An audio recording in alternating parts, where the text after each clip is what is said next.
Ito ang radyo ng bagong henerasyon. Sumasahimpapawid sa pamamagitan ng internet at live streaming. Radyong pinagkakatiwalaan ng sambayanang Pilipino. Mula noon hanggang ngayon, maghahatid ng pinakasariwang mga balita sa loob at labas ng bansa. Tatalakayin ng mga isyu ng bayan, magbibigay ng public service at makikipagkwentuhan sa mga sikat. Mula sa puso ng Metro Manila, sumasahimpapawid live ang DZGG, ang radyo ng bagong henerasyon. DZGG is a proud member of the Philippine Online Broadcasters Association.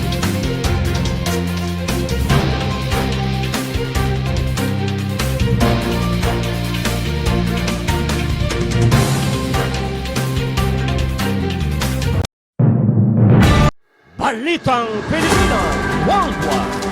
Programang siksik na balita, komentaryo at serbisyo publiko.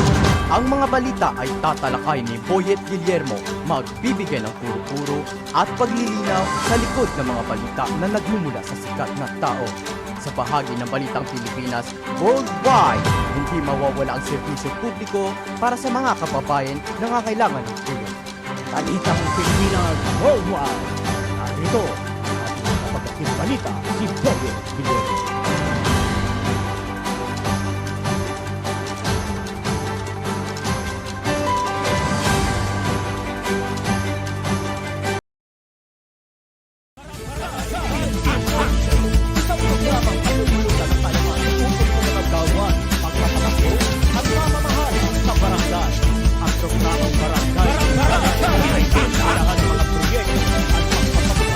Bagong programa sa barangay.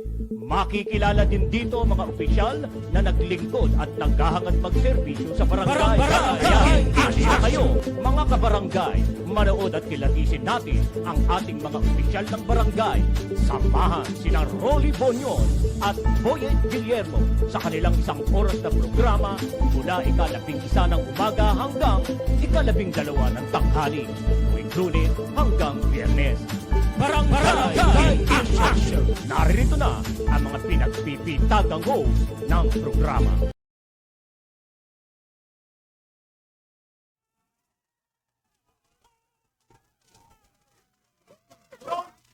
Hello! Hi! Maraming salamat sa inyo pong mainit na pagsalubog sa inyo pong lingkod. Dito na naman po sa isang edisyon ng ating Barangay in Action. Araw po tayo ng Lunes ba? Martes? Oy, Martes! Martes edition po. September 19, 2023. Yan, alright. Muli po, tayo po ay magsama-sama na ating pong gawing pananghalian. Ang mga usapin pang barangay. Atin po silang nguya-nguyain yung mga ginagawa ng ating mga barangay official sa ating barangay. Alamin natin kung ano ang kanilang mga pinagkakaabalahan sa mga oras na ito. At syempre, marami na rin tayong napupunang mga illegal na ginagawa dahil tayo ay napapanahon na malapit ng sumapit ang halalan. Yan, ilang araw na lamang po, ilang araw na lang ho at sasapit na po ang ating paghusga o paghatol sa mga barangay official na nais nating iluklok at sibakin sa kanilang mga pwesto.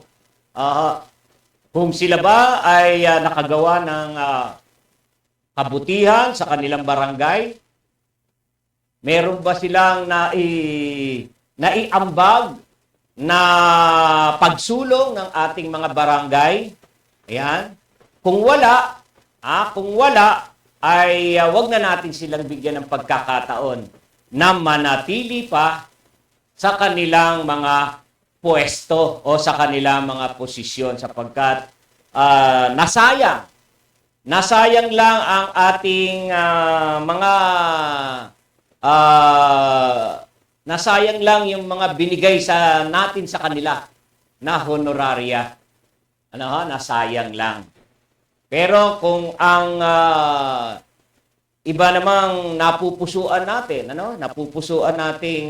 pwede nating ilagay at iluklok sa pwesto, yan, palitan na ho natin sila. Ano po? Sa ngayon, alam natin ang kanilang pinagkakaabalahan ngayon. Bagaman yung iilan ay nananatili sa kanilang mga bahay at busy-busy na gumawa ng mga campaign materials nila. Pagsapit kasi ng eleksyon, ng kampanya, yan, aarangkada na at makikita na ang kanilang mga pagmumuka yan, sa bawat kanto. Sa bawat kanto, poste, pader, ang kanilang mga campaign poster. Bakit natin nasasabi? Bagaman merong bawal. Bagamat bawal, doon sa mga pinagbabawal na lugar na makita ang kanilang mga poster, nakikita pa rin ho natin. Katunayan, marami na pong mga kandidato ang pinadalhan po ng show cause order ng Commission on Election dahil maaga pong nakita ang kanilang mga campaign poster sa iba't ibang mga sulok-sulok, gilid-gilid ng ating barangay na kung saan ay ipinagbabawal pa. Tingnan niyo po, ipinagbabawal pero marami pa rin hong napadalan nga ho ng show cause order. Ang show cause order po, ibig sabihin, yan po ay kautusan. Kautusan ho ng COMELEC na sila ay iniimbitahan sa tanggapan ng COMELEC at ipaliwanag kung bakit hindi sila dapat madiskwalipika. Sapagkat kapag napatunayan at walang sapat na paliwanag ang isang kandidato kung bakit maaga pa lang nakita ang kanilang mga campaign poster, diskwalifikasyon po ang kanilang kakaharapin. Kaya ganon. Marami na. At sa sinasabi po ng COMELEC, yan ay magpapatuloy na tataas ang bilang ng mga kandidatong kanilang bibigyan ng show cause order sapagkat sa tuwi-tuwi ng sasapit ang araw, nadadagdagan nung isang araw lamang 300 agad. 300 agad unang araw ng operasyon ng Commission on Election sa kanilang operasyong Oplan Baklas. Yon, sa unang araw ng kanilang Oplan Baklas, sa mga poster nakita. Ang dami agad na nakita na mga campaign poster na maaga na nakita sa mga lugar-lugar. Ayan. Kaya sa ngayon, nung sumunod na araw, umabot na ng mahigit 400. Mahigit na 400 na or mahigit pa. Mahigit na nga mahigit pa.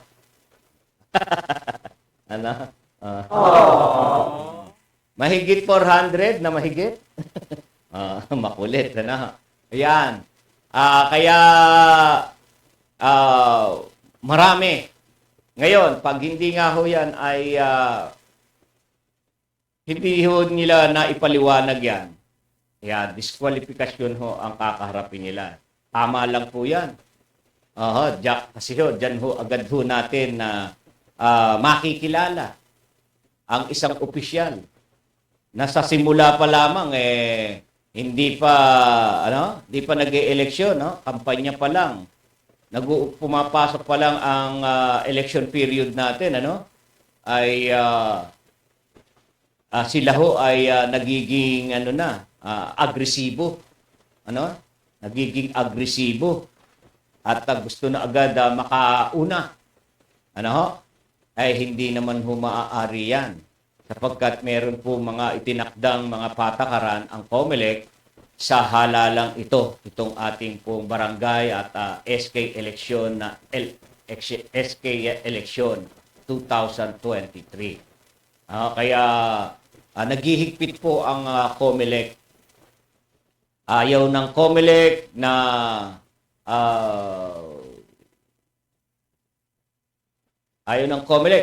maging marumi. Marumi ang eleksyon. Kaya nagtatakda nga po ng mga patakaran para ang lahat ang patakaran na yan ay pantay-pantay. Ang hindi sumunod, yan ay may kaakibat na penalty or may kaakibat na parusa. Eto na nga ho. Napansin na agad ng COMELEC yung mga kandidato na talagang yan yung mga kandidato na mga bihasa, mga batikan, mga sabi ho natin, mga na yan. Sanay na laging nilalabag ang mga patakaran ng ating halalan. Subalit ngayon, iba na ang panahon, iba na ang chairman, mismo ang chairman ng COMELEC ang siyang bumababa sa mga barangay at inoobserbahan, minomonitor ang barangay at tinitingnan ang mga ipinagbabawal kung yaan ay sinusunod ng mga kandidato. Sa kanilang paglilibot, ayon, ang dami nilang mga nakita na mga kandidato na wala pa sa panahon ng kampanya ay nangangampanya na. 3 araw lang po, mga kaibigan, ang ipinagkaloob ng COMELEC na palugit para magpaliwanag. Kung natatandaan po ninyo, nung tayo ay nakaraang nag-broadcast, sabihin natin, anong araw tayo ngayon nito? Nung Thursday, last week, nagsimula na ho yung panawagan ng COMELEC, nagsimula yung order ng COMELEC. Sa loob ng 3 araw ay dapat magpaliwanag ang mga kandidatong napadalhan ng show cause order. Na sila ay nararapat magpaliwanag. Na kung saan, lumipas ang 3 araw na ipahayag ng COMELEC na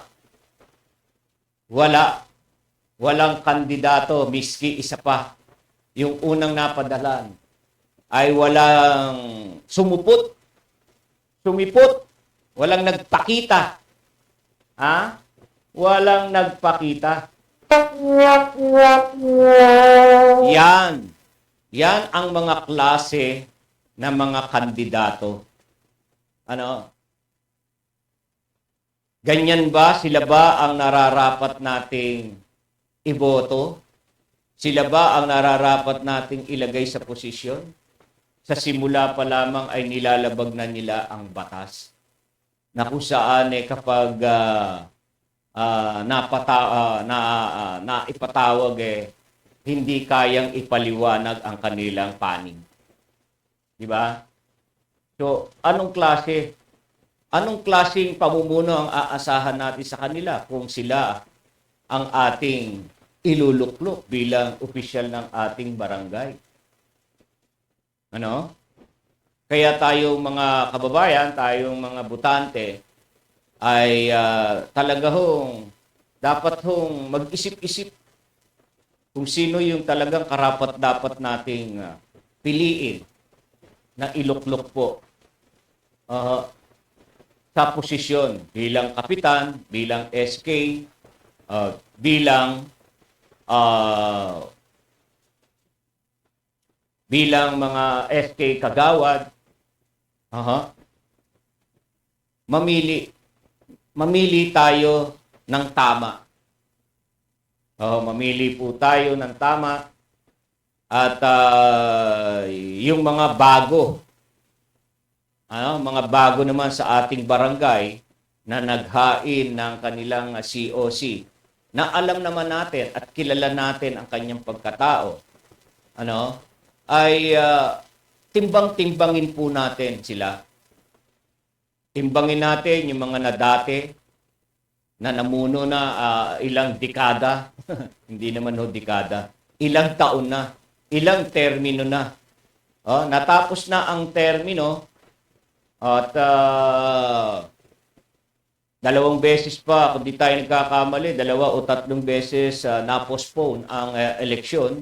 So, nakailang na ho sila. Kumbaga sila ay overdue na ho sila sa kanilang posisyon. Overdue na sila. Kaya talagang dapat nating pag-isipan kung sila pa ay ating pananatilihin. Wala hong problema kung sila ay nakatapos ng kanilang termino at sila ay nanatili pa rin dahil sa mga postponement ng mga eleksyon.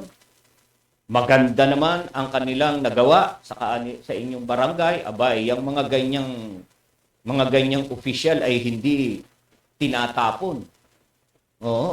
Hindi ho binabaliwala. Yan yung mga pinapanatili. Pinapanatili sa posisyon.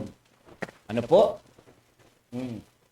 Maganda ang nagawa, umunlad, luminis, naging mapayapa sa barangay, nagmamahalan ang mga magkakapitbahay, ang mga magkakabarangay. At maging ang mga kabataan, ang mga kabataan ay lumalaking magagalang. Yan ho nasa pamamahala po yan sa barangay. Maging ang mga kabataan ay kung lumalaking tuwid, lumalaking matuwid. Magalang, marespeto, matulungin.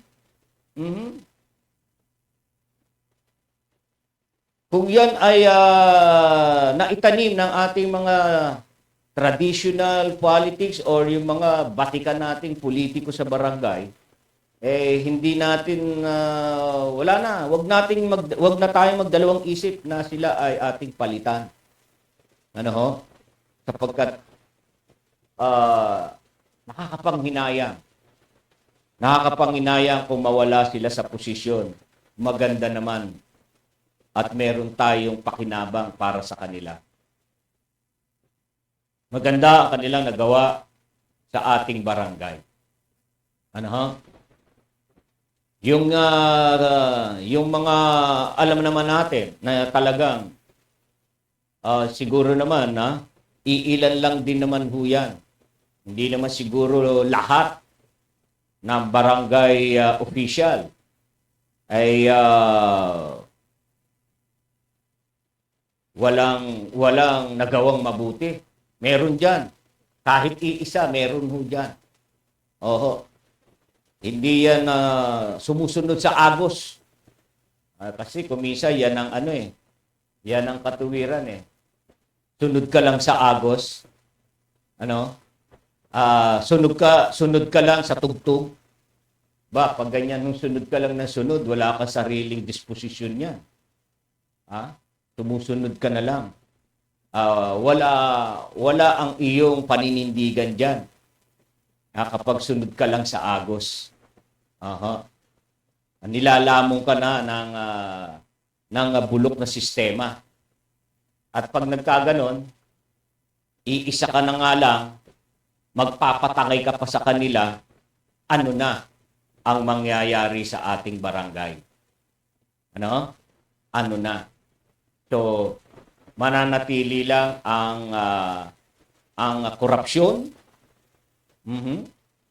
sa barangay kapag walang lumalaban, walang pumupuna sa mga mali na gawain sa barangay, wala na. Kaya, mga kababayan, mga kabarangay, nasa sa atin talagang mga kamay ang kahihinatnan ng mga ito, ng mga opisyal na ito.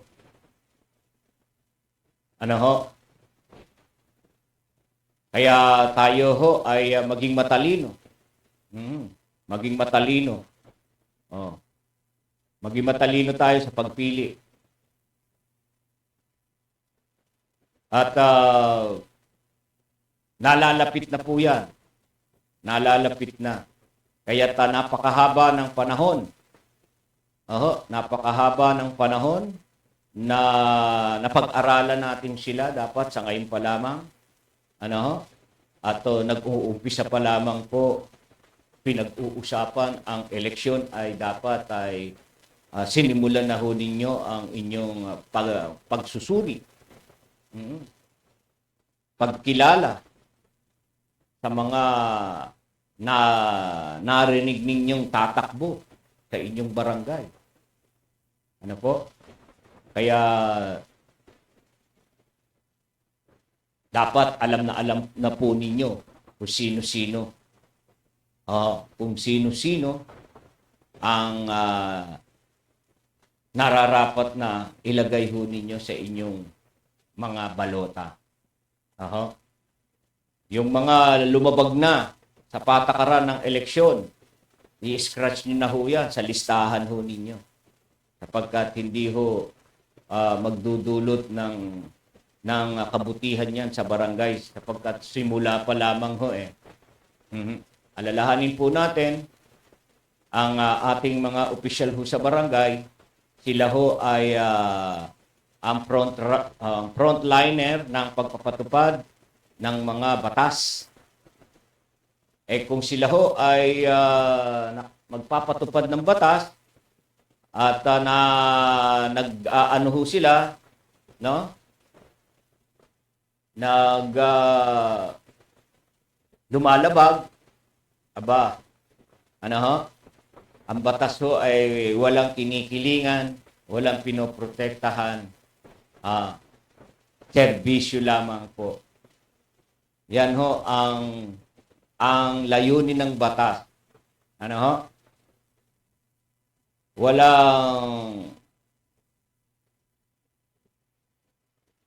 Wala hong ano bang kasabihan nyo, no? No one's above the law.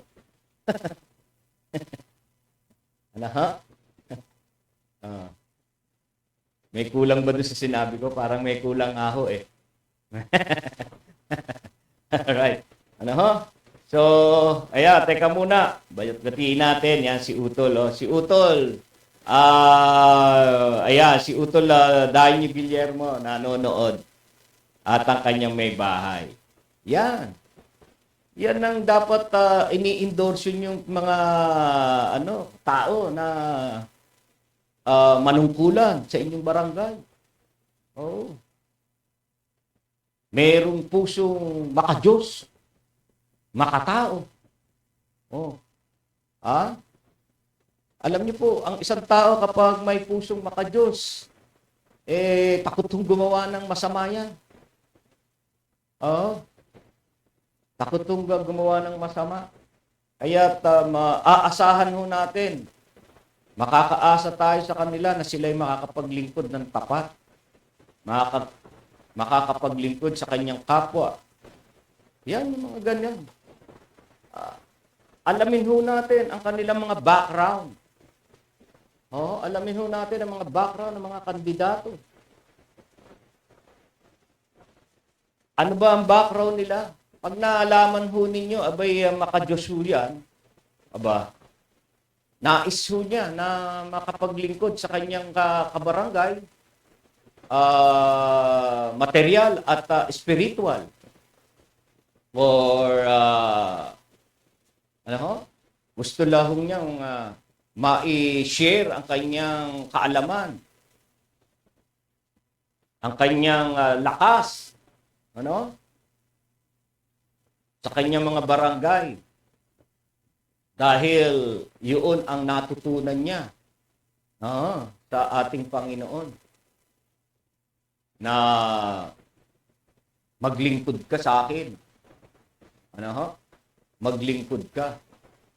Ang paglilingkod do sa kapwa, sa Diyos ka rin ho naglilingkod. Kaya't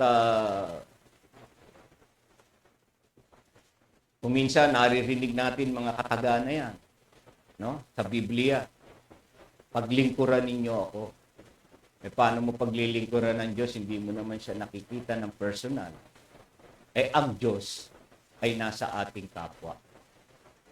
Ang tinutukoy ng ating Panginoon, ang ating kapwa, paglingkuran natin siya sa ating kapwa. Yan. So, naipakita rin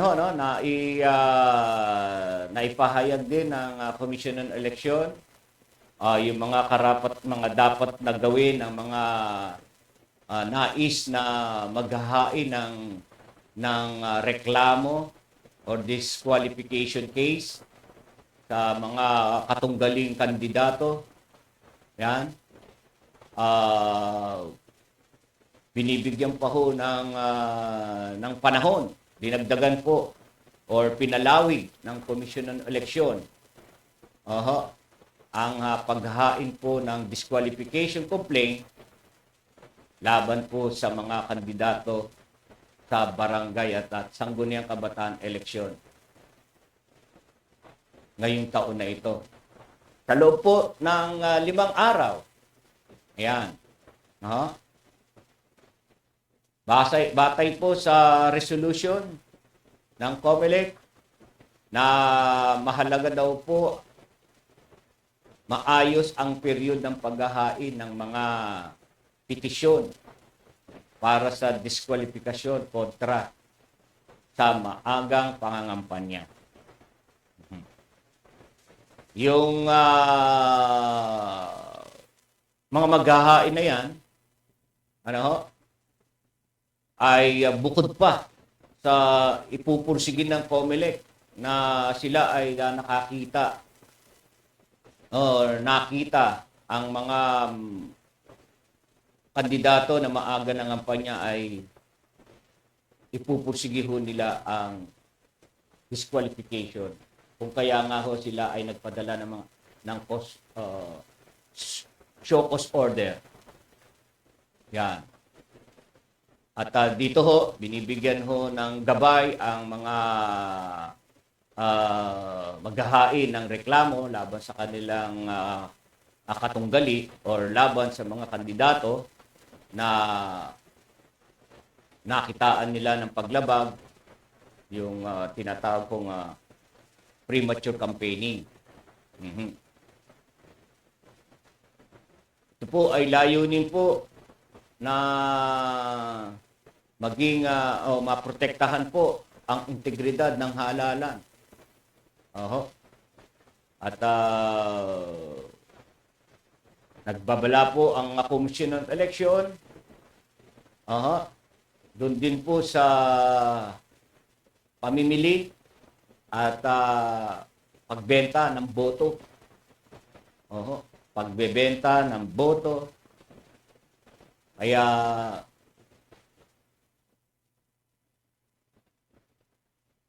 sumunod po tayo dyan. Oho, sumunod po tayo. At para kayo ay magpatuloy, ano? At mapabilang pa rin ho dito sa darating na eleksyon. So, mayroon pong tatlong baba muna. Baba. Oops. So, mayroon pong tatlong pagbabago ho sa paghahain ho ng disqualification complaint or petition. Ano ho? Una, ang petisyon ay dapat na maihain ho sa loob po ng 5 araw. Oho. Araw, subalit hindi ho dapat lumagpas sa petsa ng proklamasyon ng kandidato matapos madiskubring nilabag ang Section 68 ng Omnibus Election Code. So may 5 araw po. Kinakailangan ay maihain po siya sa loob po ng 5 araw. Aha. Yan. Ikalawa, kapag ang isang kandidato ay nasintensyahan ng paglabag, may kinalaman sa moral turpitude, natanggal mula sa posisyon o na-convict sa paglabag sa sinumpo ang tungkulin sa salig sa Section 40 ng Local Government Code of 1991, ang dapat po na naihain ang isang petisyon mula noong maghain ng Certificate of Candidacy, subalit hindi lalagpas sa petsa ng proklamasyon. Aha. Yan ho yung mga gabay, no, para sa mga nais maghain ng disqualification petition against candidate na nilabag ang Omnibus Election Code. So lahat daw po ng ground para sa diskwalifikasyon ng kandidato ay dapat na maihain sa loob ng 5 araw matapos ang COC filing. Sa pinakahuling datos ng poll body noong September 8, ayan, no? Meron na ho sila mga naitala ng 100 at 6 pong petisyon. Tingnan nyo, 160 na po na petisyon para sa disqualification. Kansilahin at ideklarang isang Nissan's candidate. Meron pa ho palang Nissan's candidate, ano? Sa barangay. Paano kaya yun na ma-identify yung mga Nissan's candidate?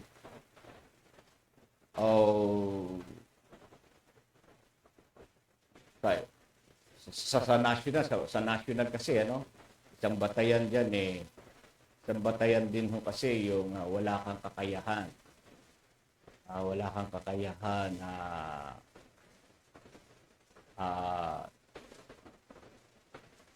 wala kang kakayahan sa paggastos yata yun. Oo. Sa iyong mga pangailangan sa kampanya. Or kaya, meron kang tililing. Meron kang tililing. Yan, isa yan ho yan. Sa tawag dito, ang tinitingnan ng COMELEC para sa isang kandidato kung ikaw ay karapat-dapat na maging kandidato o tawagin Nissan's candidate. Okay. So, Yan ho, mga paalala. Mga paalala sa ngayon, pati mga e-wallet. Mga e-wallet ng mga ng mga kandidato or pinababantayan po 'yan. Mga e-wallet operators hinggil sa digital vote buying. Ayan may banta po ang ating Commission on Election diyan. Dahil yan na ho ang ginagamit natin lahat. Ang mga e-wallet na sa mga transaksyon diyan ho nag-iingat ho ang COMELEC na magamit ho sa illegal o sa eleksyon.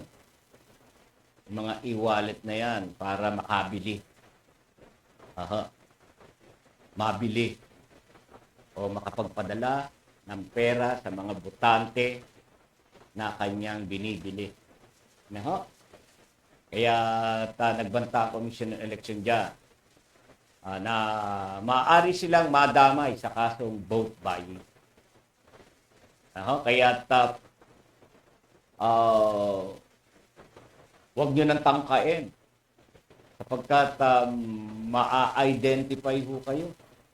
Oo. Ma-identify kayo ng mga kape. O ba, kita mo. Talaga. Alam niya nandito. Nanunuyo ng lalamunan ko. Wala man lang akong kape dito. Dali lang ho, tikman ko itong kape na to.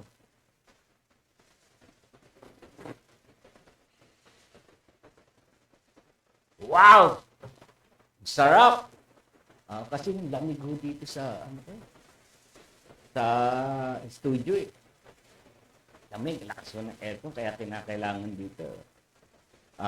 Meron kang hinihigop na mainit na sabaw. Ano ba yan? Kaya sa ating mga viewers, no? Ang ingay-ingay ng mga yan. Yan. Oy, si Brother Rolly Bunyon. Nako, maraming salamat, Brother Rolly. Andiyan ka pala. Oo, happy viewing. At siguro nandito ka na sa Maynila. Ano? Namimiss ka na ng ating programa. Brother Rolly. Alam niyo po si Brother Rolly, kaya busy-busy. Ito po ay sundalo Sundalo po ito ni Yahweh El Shaddai na kung saan naipapadala sa iba't ibang lugar para labanan. Labanan ang mga masasamang espiritu. Brother Rolly? Sa pamamagitan po ng pagpapahayag ng mabuting balita. Ganyan si Brother Rolly. Isang sundalo. Lingkod. Lingkod ho ng ating Panginoon. At syempre, doon ho siya talaga itinalaga ng ating Panginoon. Kaya't hindi po niya maaaring talikuran ang inatang sa kanya ng ating Panginoon na siya ay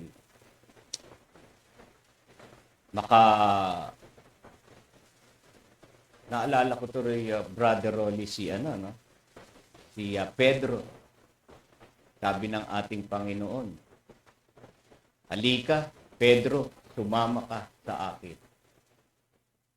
Gagawin kitang mamamalakaya ng tao. Mangingisda ho si Pedro. Kaya walang pasubali. Hindi nagdalawang isip si Pedro sumama sa ating Panginoon para ang mga naliligaw ng landas na ating mga kapatid ay madala sa paanan sa ating Panginoon. Maibalik ang mga kapatid nating naligaw. Kaya dadalhin ni Brother Rolly ang ating mga kapatid na naliligaw sa tamang landasin. Brother Rolly? Ayan. Okay. So, tuloy po tayo. Tuloy tayo sa eleksyon. Ayan. Alright. So, sabi ng COMELEC, kung hahayaan nila ang mga kandidato para sa Sangguniang Kabataan eleksyon, sa barangay at Sangguniang Kabataan eleksyon, naggamitin ang kanilang apps para makabili ng boto. Sinabi ng COMELEC Chairman George Garcia, sila po ay nakipag-ugnayan na sa mga e-wallet operators. Kaya't yan ho ay kaya't kayo ho ay mag-iingat. Yung mga parents na kandidato, na mga magugulang na kandidato, wag nyo na hong tangkain gawin po yan.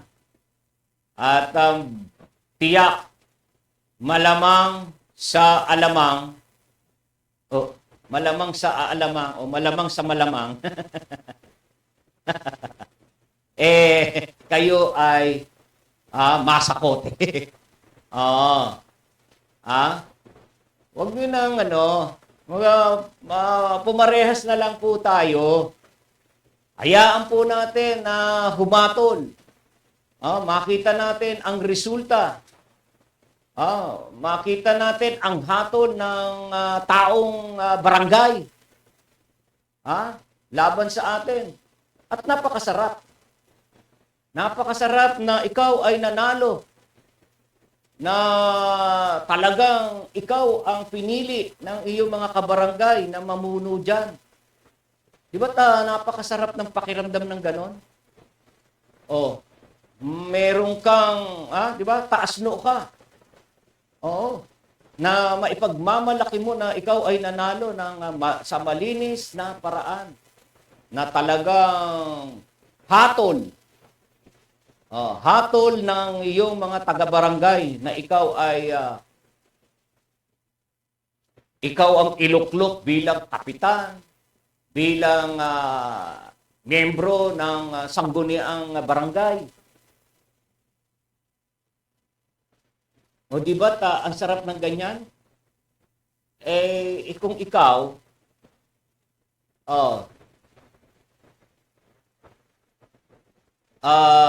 nagbabayad. Nagbabayad.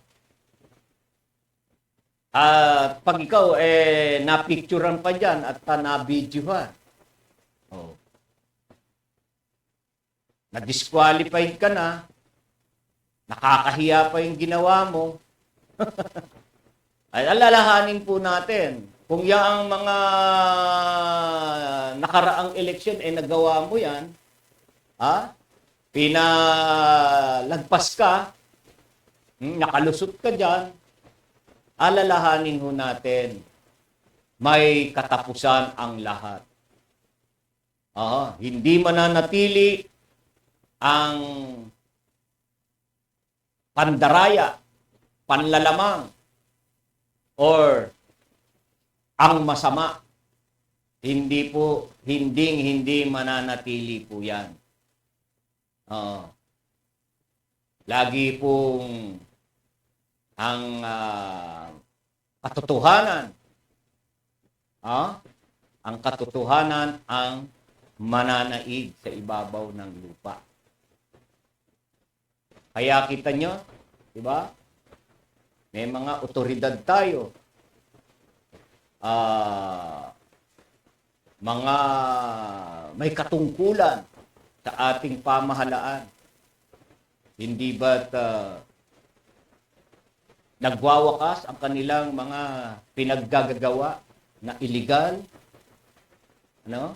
korupsyon sa ating pamahalaan? Nagwawakas at sila ay nakakasuhan hanggang sila ay makulong, matanggal sa serbisyo. Yun ay dumating na. Ibig sabihin po nun, dumating na sa sukdulan ang kanyang ginawa.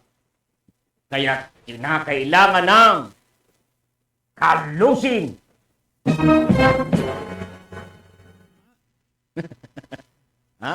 Kinakailangan na hong kalusin. Yun lamang. Sa panahon na ikaw ay kinalos na, binigyan ka ng mahabang panahon para magbago, pero hindi ka nagbago. Ayun ngayon ang kinahinatnan mo. Maging ang retirement fee mo, hindi mo na nakuha.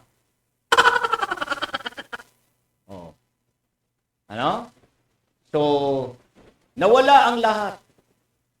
Nawala ang lahat sa iyo. Na kung saan dapat na mga benepisyo ay matanggap mo. Nandahil sa masamang ginawa mo bilang isang public official, public servant. Ayun. Kayo po ay sumusumpa. Sumusumpa po kayo sa Panginoon na ikaw ay magtutuparin ang aking tungkulin ng malinis, maglingkod ng tapat. Kita mo, may ano dito. Wala naman akong sound effect na gano'n .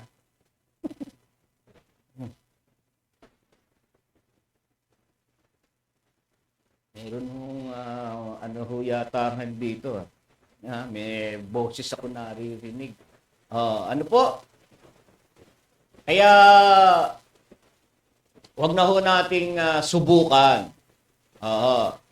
Maging ano ho tayo, maging patas. Patas sa eleksyon. Nakakalungkot to . Yung mga naghain ho ng COC, ay pagkatapos ho maghain, ayun, nirat-rat na. Bakit? Bakit naman? Hindi nyo muna, obvious na obvious, kung kayong dalawa ho dyan sa lugar ninyo, sa isang barangay, kung dadalawa lang ang katatakbong kandidato, obvious na obvious. Na posible na kayo ang dyan, involved sa pag-ambush.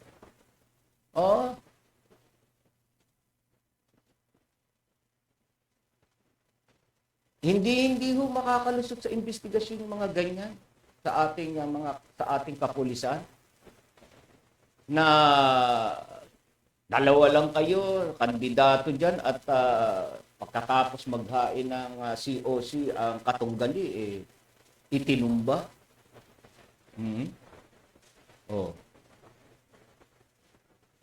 Diba? Bakit ba? Bakit? Bakit pa umiiral yung mga ganyan? Ba't ba hindi natin nadaanin sa patas na labanan? Bakit ba hindi natin magawa yan? Sabi ko nga napakasarap pong manalo ng malinis. Dahil talagang maipagmamalaki mo. May pagmamalaki mo na kumpleto ang iyong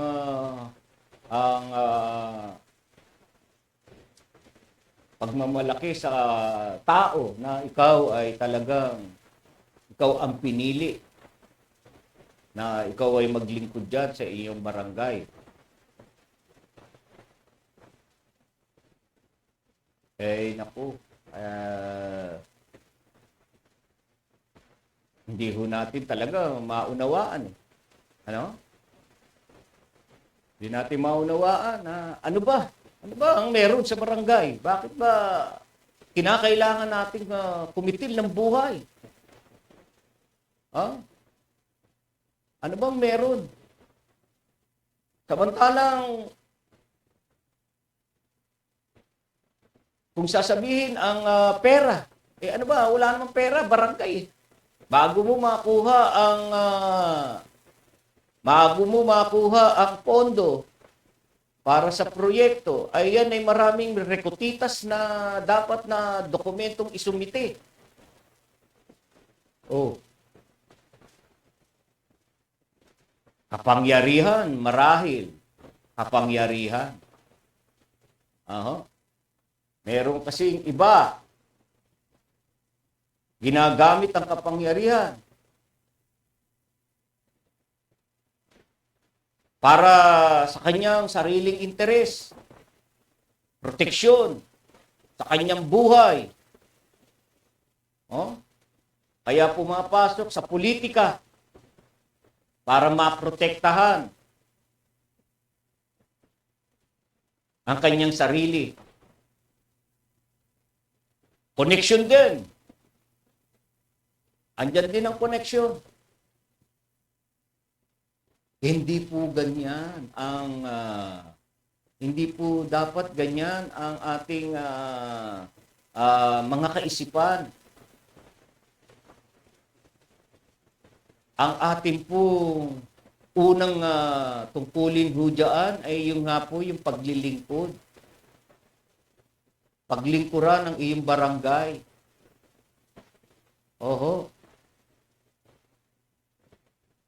Binigyan ka ho ng kapangyarihan. Pinahiram lamang sa iyo yung kapangyarihan na yan. Para gamitin mo sa mabuti.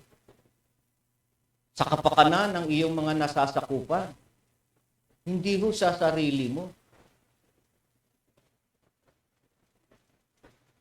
Yan ho ay ipinahiram lamang ho sa inyo. At wag ho ninyong ariin, wag ninyong sarilinin. Hindi po inyo yan. Yung kapangyarihang ipinagkaloob sa inyo. Alalahanin ho ninyo. Ang kapangyarihan ay may limitasyon. Na sa loob ng limitasyon na yan, sa loob ng iyong panunungkulan na hindi maganda ang iyong nagawa, yung kapangyarihan mo ay maaaring agad na mawala sa iyo. Dahil hindi maganda ang paggamit mo sa kapangyarihang pinahiram lamang sa iyo ng iyong mga kabarangay. Ano po?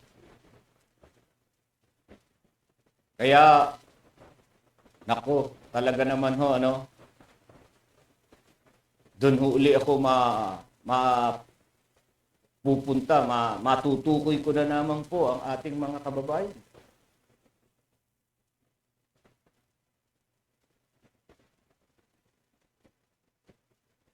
At lagi po kong paulit-ulit, nagpapaalala, nakasalalay po sa atin ang ikagaganda at kabubuti ng ating barangay. Kaya't wag ho sana tayong magkamali. Wag ho tayong magkamali. Sa pagpili natin, wag ho nating pairalin. Kumpare mo siya, kumari mo siya. Kahit pa kamag-anak mo pa siya kung mali ang ginagawa. Pag kamag-anak mo siya, mali ginagawa niya. Di ba? Kasiraan ng inyong mga pangalan niya.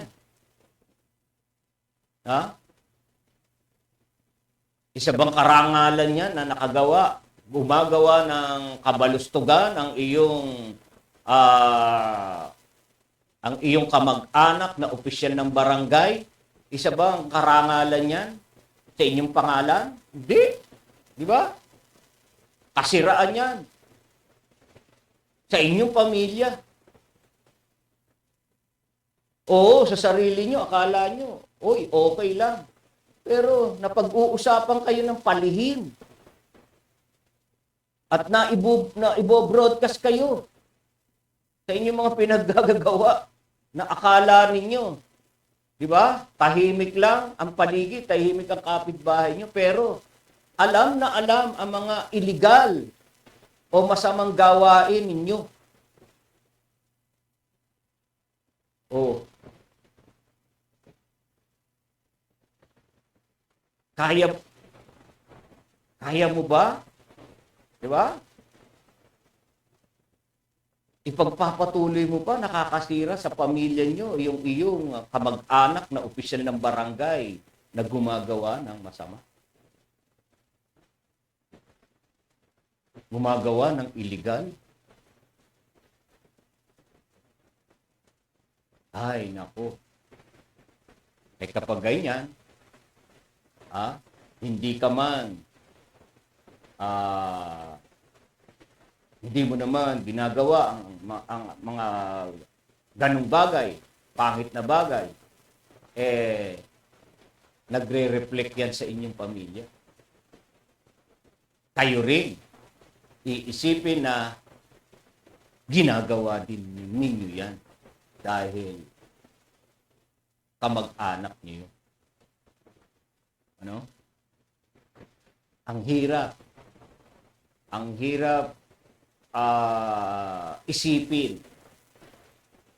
Ang hirap isipin niya na hindi kayo nai-involve sa kamag-anak niyong yon sa kanyang ginagawang illegal. No? Hindi kayo makakaligtas sa isipan ng inyong kapwa kung kayo hindi kasama doon. Di ba? Kaya para sa ikabubuti ng pamilya ay paalalahanan, kumbinsihin ang kamag-anak na mali ang kanyang ginagawa. Kalat na ang kanyang ginagawa. Paalalahanan siya. Ang masama ay hindi magtatagal. No? Kaya sa bandang huli, andun na. Kakalusing ka na. Napapanahon na ikaw ay mahinto na sa masama mong gawain. No? Mahinto na kaya't ayan. Diba? Meron tayong nababalitaan. Tanggal sa trabaho. Ano? Kung masama ang kanyang ginawa, sa kanyang kapwa, ayun. Kung anong ginawa niya sa kanyang kapwa, panay ang tutok ng baril. At pag nangursunada, namamaril na lamang. Ginagamit ang kapangyarihan bilang opisyal. Kaya yun din ang kanyang dinadana or kanyang dadanasin. Hindi ba? May mga pangyayari na ganyan. May kasabihan nga tayo. Di ba? Ang nabubuhay sa baril din mamamatay. Kaya't ipinamuhay mo na ikaw ay laging kargado. May bit-bit ng baril. Dahil natatakot ka. No? Tatakot ka dahil kaya ka may baril ng baril dahil alam mo na astig ka Marami kang nakagalit. Kaya handa kang lumaban Kaya't may dala kang baril. O hindi naman oras-oras ay makakaligtas ka. Isa, dalawa, tatlo, taon, nakalusot ka. Di ba, sukdulan? Ayan. Sa huli, di ba, todas din. Dahil ayun ang pagkakataon. Nung araw na yun, wala kang baril. Kaya, nung tinira ka, hindi ka nakatabla.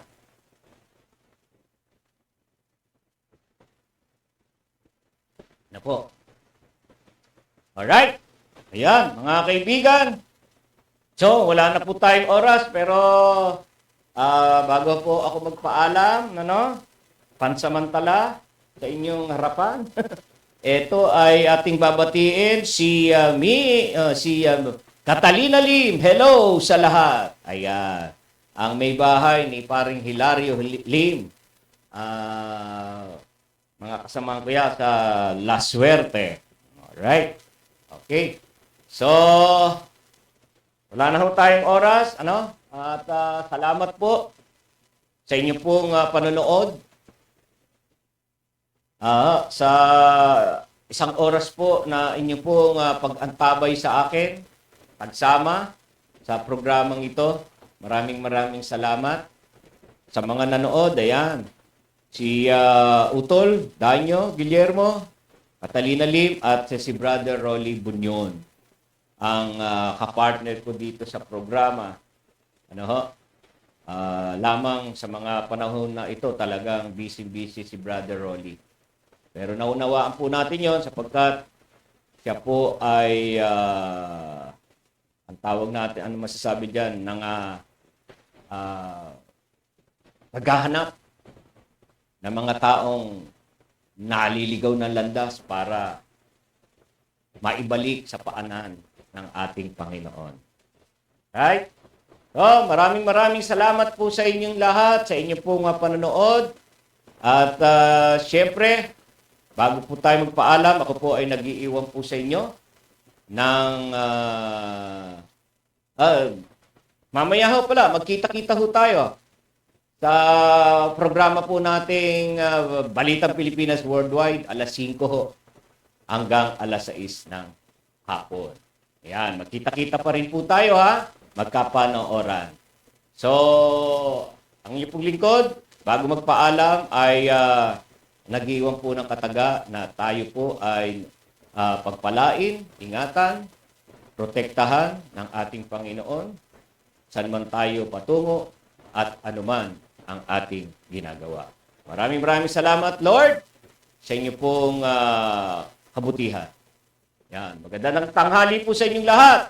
Ang DCWG, inyo ito, dito, kayo ang bida.